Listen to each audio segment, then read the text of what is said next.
Hi everyone, and thanks for coming to the session. I'm Martin, I'm a fourth year PhD student from Saarland University and the FKI in Germany.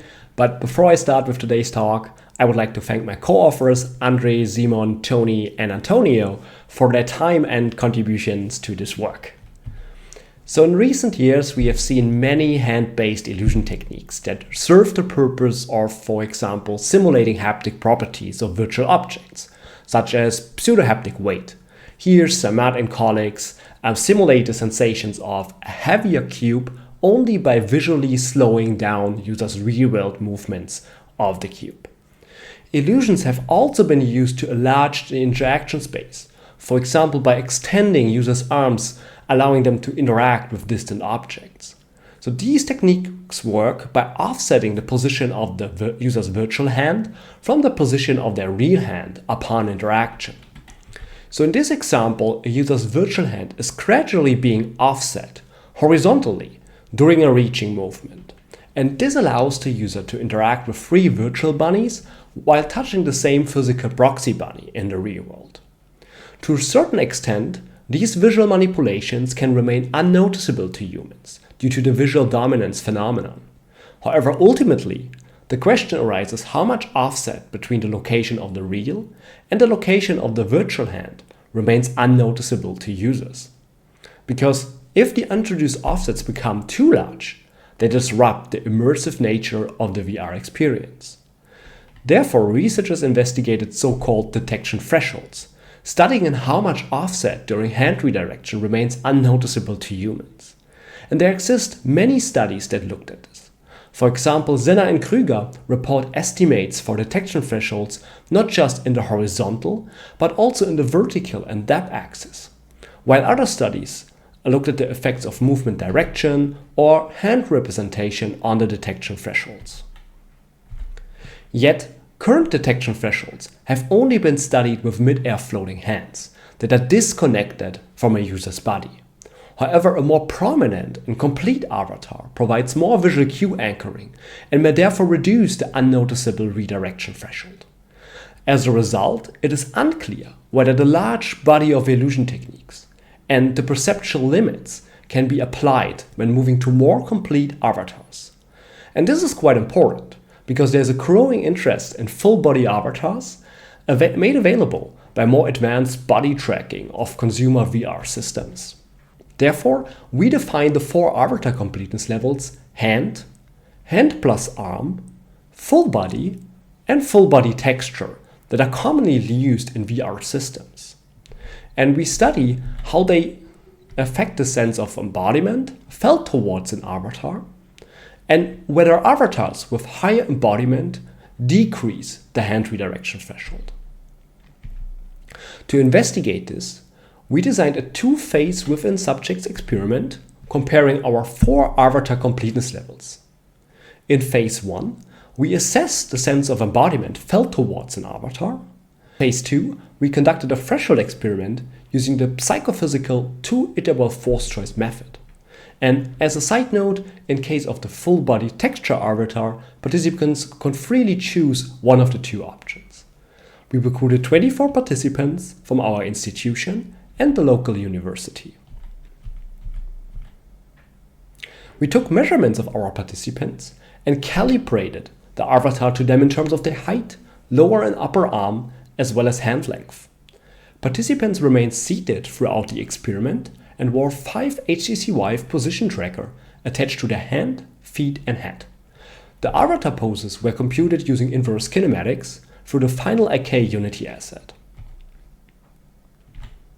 To assess the sense of embodiment, participants were instructed to replicate 10 body poses using their body, hands, and feet for a total of 2 minutes, which is sufficient to create the illusion of body ownership. This example video shows how this looked like for 2 body poses and the 4 avatar completeness levels.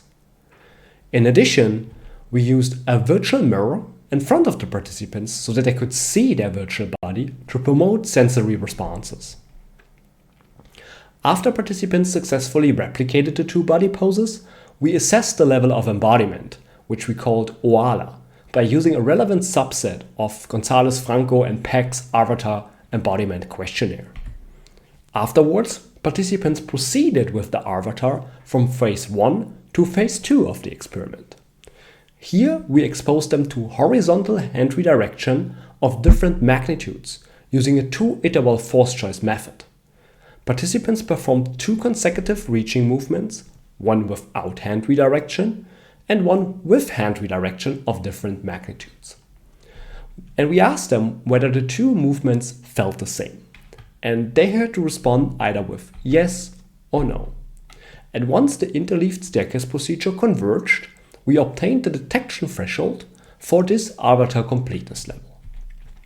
And phase 1 and phase 2 were repeated 4 times. That means for each avatar completeness level. So next, I'm going to talk about our results. So first, we analyzed the level of embodiment felt towards an avatar using a non-parametric Friedman test and Bayesian statistics. Overall, we found that increasing the level of avatar completeness significantly increased the sense of embodiment. And this is in line with previous results in the field, but was a prerequisite to ensure that our renderings elevate the sense of embodiment. Thus, we can confirm our research hypothesis 1. Next, we examined the detection threshold and found strong evidence for the absence of an effect.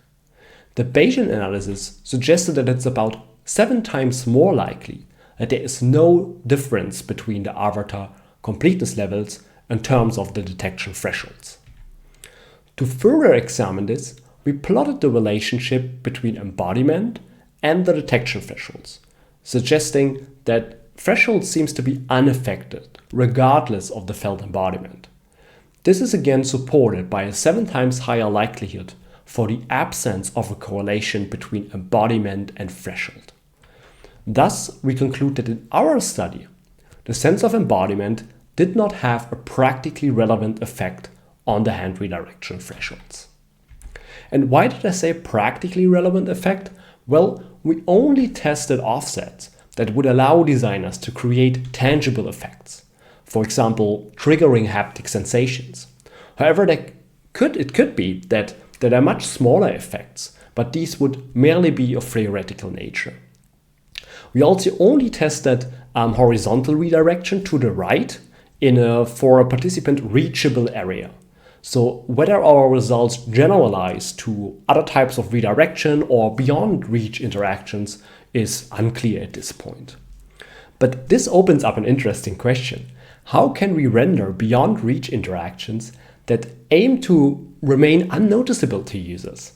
So do we visually crow the forearm, or do we dislocate the shoulder or the elbow? That's an interesting question for future work. To summarize, our results confirm that more complete avatars lead to an increase in embodiment, and our Bayesian analysis provides first evidence for the absence of a practically relevant effect on detectability of hand redirection. We conclude that designers can likely continue to use existing hand-based illusion techniques and their perceptual thresholds regardless of the avatar representation. Thank you very much for your attention. I hope you have an amazing conference. See you.